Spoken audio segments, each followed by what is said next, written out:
최화영이 마대창 회장 앞에서 제가 뭘 잘못했습니까? 가를 꺼내기도 전에 한영자가 건넨 봉투에서 유산 수술 기록이 튀어나왔는데요. 구독 눌러두세요. 오늘은 외도 폭로가 아니라 드림호텔 대표 자리 자체가 무너지는 날이었거든요. 마대창 회장 책상 위에 봉투가 놓였던 그 순간 한영자도 스스로가 무서웠습니다. 수천 건 외도와 이혼을 정리해온 변호사지만 이번 사건은 남의 집이 아니라 자기 집이었으니까요. 그런데도 한영자가 끝까지 무너지지 않았던 이유가 하나 있었습니다. 남편 강남봉은 집에서도 늘 자상했고 가족을 등지는 타입이 아니었거든요. 그러니까 이건 강남봉의 본성이 변한 게 아니라 누군가가 강남봉의 마음에 틈을 만들어 파고든 사건이었습니다. 그리고 그 누군가는 하필이면 최화영이었고요. 시작은 티켓 같은 대놓고 수상한 물건이 아니었어요. 더 현실적이고 더 잔인한 향수였는데요. 한영자가 남봉 셔츠를 접다가 코끝이 딱 멈췄습니다. 집에서 쓰는 섬유유연제 향이 아니었고 남봉이 원래 쓰던 향수도 아니었습니다. 향수는 흔하죠. 그런데 문제는 그 향이 흔한 향이 아니었다는 겁니다. 한정판 특유의 묘하게 무거운 잔향, 그리고 오래 남는 달콤함. 한영자는 속으로 한번 숨을 삼켰습니다. 직업상 이런 향을 맡아본 적이 있었거든요. 의뢰인들이 외도 증거로 가져오는 호텔 로비 향기, 라운지바에서만 풍기는 비싼 잔향 그 계열이었습니다. 한영자는 그날 저녁 남봉에게 일부러 평소처럼 말했는데요. 오늘도 고생했죠? 남봉은 변함없이 웃어주고 그녀가 손목 아프다 하니까 조용히 파스를 찾아왔습니다. 당신 손 아프면 내가 할게. 남봉은 늘 그런 사람이었습니다. 그래서 더 이상했습니다. 바람을 피우는 사람들이 흔히 보이는 급격한 냉랭함도 없었고 죄책감에 과하게 챙기는 티도 나지 않았습니다. 너무 자연스러웠어요. 자연스러우면 오히려 위험합니다. 사람이 자기 행동을 큰 죄로 인식하지 않거나 혹은 누군가가 그 행동을 죄처럼 느끼지 않게 포장해주고 있다는 뜻일 수 있으니까요. 한영자는 남봉이 샤워하러 들어간 사이 카드 내역을 확인했습니다. 그리고 딱 한 줄에서 심장이 쿵 내려앉았는데요. 고급 레스토랑 결제 메뉴가 깔끔했습니다. 스테이크, 와인, 디저트. 수량은 정확히 2인분. 가족 외식이면 결제가 어지럽게 찍힙니다.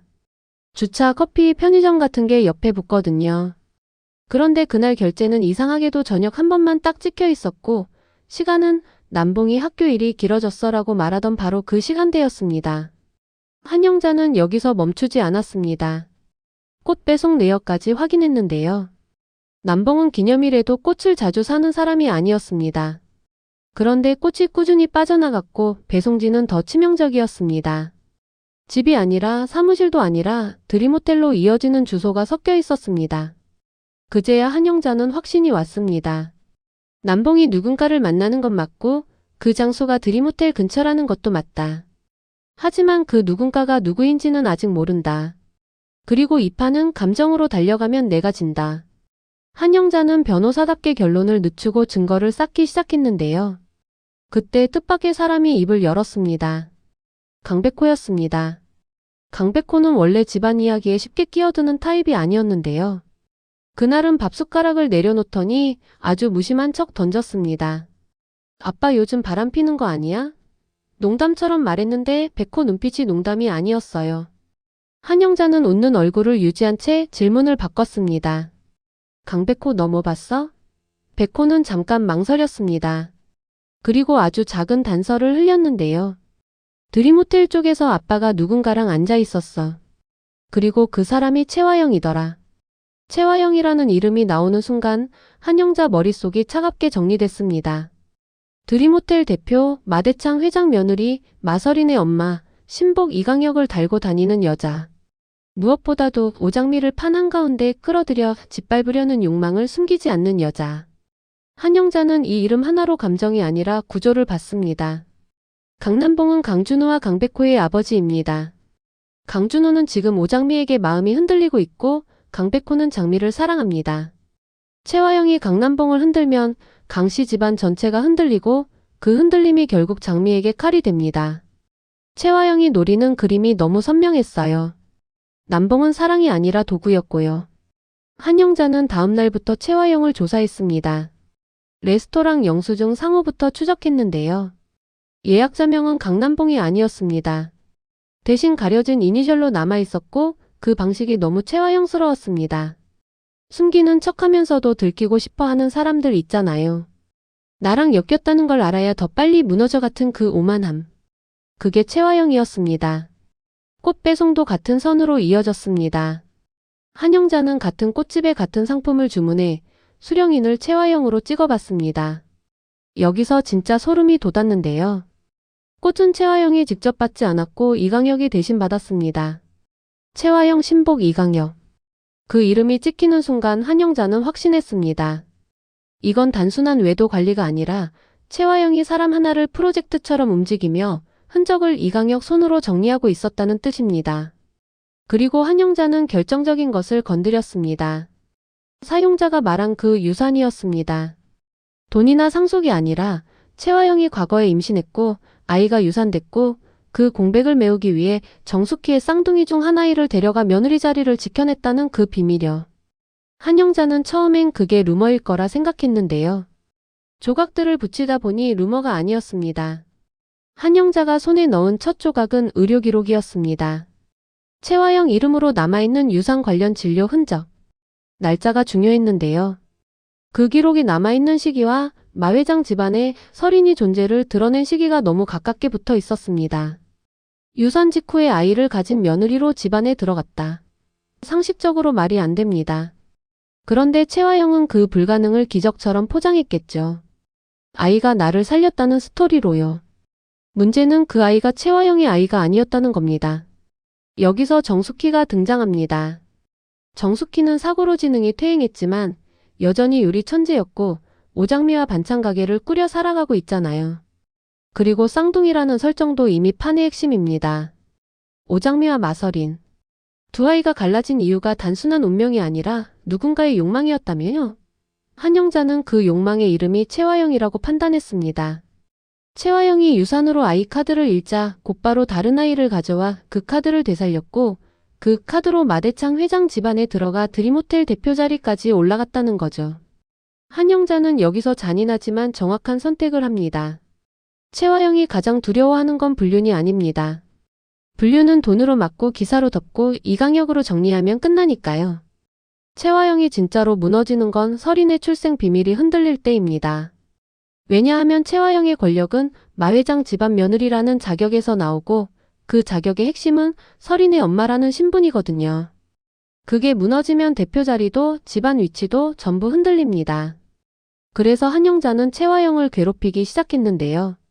소리 지르고 협박하는 방식이 아니었습니다. 체화형이 싫어하는 방식, 기록과 문장으로 찌르는 방식이었습니다. 익명으로 들어가는 확인 요청, 병원 쪽에 걸려가는 사실관계 문의, 과거 기록을 찾는 조사 흔적. 체화형은 겉으로는 태연한 척했지만 내부에선 분명히 흔들렸습니다. 자기 비밀이 불륜이 아니라 출생으로 건드려지고 있다는 걸 알아챘거든요. 체화형이 흔들리자 이강혁이 움직였습니다. 한영자 사무실 주변을 맴돌고 조사 인력에게 압박이 들어오고 의미 없는 민원이 쏟아지기 시작했는데요. 한영자는 그걸 보고 오히려 웃었습니다. 이강혁이 움직인다는 건 곧 내가 건드린 게 맞다는 뜻이니까요. 그리고 한영자는 마지막 수를 준비했습니다. 마대창 회장에게 바로 올리는 겁니다. 우회로로 흔들면 체화형은 버팁니다. 하지만 최종 결정권자가 설인의 비밀을 확인하는 순간 체화형은 도망칠 곳이 없습니다. 한영자는 봉투를 하나 만들었습니다. 향수 흔적, 레스토랑 2인 결제, 꽃배송, 이강혁 수령 정황, 그리고 체화형의 유산 기록과 설인의 등장 시점이 맞물리는 모순들. 한영자는 남봉이 집에서 얼마나 자상한 사람인지도 정확히 적어 넣었습니다. 남봉을 악인으로 만들지 않겠다는 뜻이었고 동시에 마대창 회장에게 이렇게 말하는 거였죠. 회장님 며느리는 지금 남의 가정까지 도구로 씁니다. 그리고 그 도구로 버틴 자리에 뿌리가 설인입니다.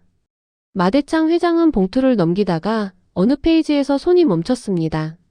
유산 기록이 나오는 부분이었죠. 그 순간부터는 표정이 달라졌습니다. 마대창 회장은 감정으로 폭발하는 사람이 아니라 한번 판단하면 칼처럼 정리하는 사람이잖아요. 체화형을 부릅니다.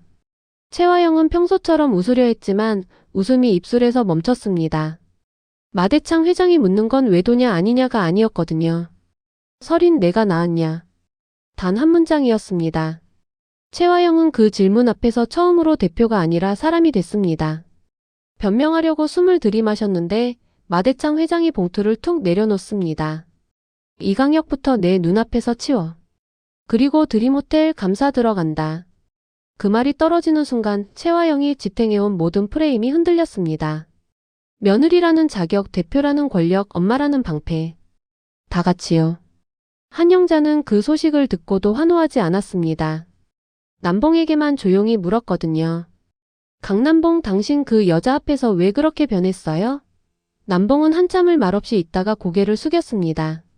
그 사람이 나를 오래전부터 아는 사람처럼 굴었어. 내가 착각했어. 그 말이 한영자를 더 단단하게 만들었습니다. 최화영이 사람을 무너뜨리는 방식이 딱 그거였거든요. 우연을 가장하고 익숙함을 심고 상대가 스스로 빠져들었다고 믿게 만드는 것. 결국 한영자는 최화영을 무너뜨렸습니다. 머리채를 잡은 것도 아니고 소리를 지른 것도 아니었는데요. 조용히 문서로 구조로 마대창 회장이라는 최종 레버를 당겨버린 겁니다. 최화영이 가장 무서워하는 방식으로요. 여기서 끝이라고 생각하면 큰일입니다. 마대창 회장은 최화영을 그냥 꾸짖고 넘어갈 사람이 아니거든요. 회장이 움직이는 순간 벌은 감정이 아니라 권력으로 집행됩니다. 드림호텔 대표실부터 바로 봉인되고 최화영은 결재선에서 통째로 빠지게 됩니다. 하루아침에 대표가 아니라 조사 대상이 되는 거죠. 회장은 사람들 앞에서 체면을 세워주지도 않습니다. 오히려 더 잔인하게 조용히 벽을 세웁니다. 내가 쥐고 있던 열쇠 오늘부로 다 내려놔. 그 한마디로 최화영은 드림호텔에서 숨쉬는 방식 자체가 막히기 시작했거든요. 그런데 최화영을 진짜로 무너뜨리는 건 자리 박탈이 아닙니다. 설인입니다. 최화영이 평생 붙잡고 살던 방패, 내 딸이라는 명분이 금이 가는 순간이 더 치명적이죠. 회장이 봉투를 넘기다가 멈춘 페이지가 바로 거기였습니다. 유상기록과 시점 그리고 아이가 집안에 들어온 날짜가 맞지 않는 모순. 그 모순을 본 회장은 화영에게 묻지 않습니다. 설인에게 먼저 확인시킬 준비를 합니다. 최화영은 이걸 직감하고 피하려 하지만 회장의 방식은 늘 같습니다. 피할 문을 먼저 닫고 20곳부터 없애버리죠. 다음 화에서 가장 섬뜩한 장면은 설인이 우연히 진짜에 닿는 순간입니다. 설인은 그냥 엄마를 의심하는 타입이 아니잖아요. 세상은 돈으로 굴러간다고 믿고 엄마는 늘 정답을 만들어주는 사람이었고요. 그런데 어떤 순간 설인이 자신에게서 처음 느끼는 감정이 생깁니다. 불안. 왜 할아버지가 엄마를 안 부르고 나부터 불러? 왜 내가 듣지 말아야 할 말을 사람들이 피해서 해? 그렇게 이상한 조각이 붙기 시작하면 설인은 더 이상 공주가 아니라 피해자처럼 흔들리기 시작하거든요. 그리고 그 흔들림이 한번 시작되면 최화영의 통제는 무너집니다. 설인은 엄마가 만든 세상에서 처음으로 엄마를 밖에서 바라보게 될 테니까요. 최화영은 여기서부터 반격을 시작합니다. 본인만 쓰러질 생각이 없는 여자라서요. 그녀가 가장 먼저 노리는 건 설인의 비밀이 새나간 입이 아닙니다. 근원입니다. 누구 때문에 자기 판이 흔들렸는지, 누가 자기 며느리 자격을 건드렸는지 그 출처를 뽑아내려 하죠. 그 칼끝이 향하는 곳은 결국 정숙희와 오장미입니다. 왜냐하면 화영이 숨기고 싶은 아이의 시작점이 거기니까요. 화영은 사람을 공격할 때 항상 똑같습니다. 상대의 생활부터 박살내고 주변 사람부터 갈라놓고 마지막에 당사자를 고립시키죠. 그리고 엔딩 후 이강혁이 한영자에게 딱 한 줄을 보냅니다. 변호사님, 건드린 건 남편이 아니라 아이였습니다. 그 메시지가 무슨 뜻이냐고요? 이제 싸움은 불륜 폭로가 아니라 설인의 존재를 둘러싼 전쟁이 된다는 뜻입니다. 다음 화에서는 설인이 엄마라고 믿었던 사람을 잃어가는 공포 속에서 동시에 최화영이 내가 무너지면 너희도 같이 무너져라는 방식으로 더 잔인하게 움직일 겁니다. 그리고 그 한가운데에 오장미가 서게 되죠. 장미는 원래 이런 판에서 살 사람이 아니었는데 이제는 피할 수 없습니다. 최화영이 무너지는 속도가 빨라질수록 장미의 삶도 같이 끌려 들어갈 테니까요.